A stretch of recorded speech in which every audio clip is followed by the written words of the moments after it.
Ser valiente, para mí haber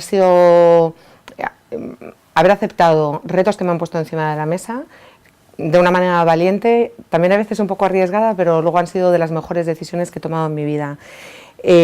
Observar mucho y entender cuáles son las motivaciones de la gente que tengo alrededor es una de las cosas que me han ayudado mucho a seguir creciendo.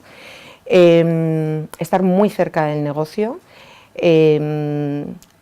Aceptar muchas veces cuando no tienes la capacidad y levantar la mano para que la gente te dé ayuda, y fundamental tener la suerte de tener un gran equipo alrededor tuyo, ¿no? Es muy importante, cada uno de nosotros no tenemos que saber de todo, pero tenemos que tener un equipo que nos complemente, ¿no?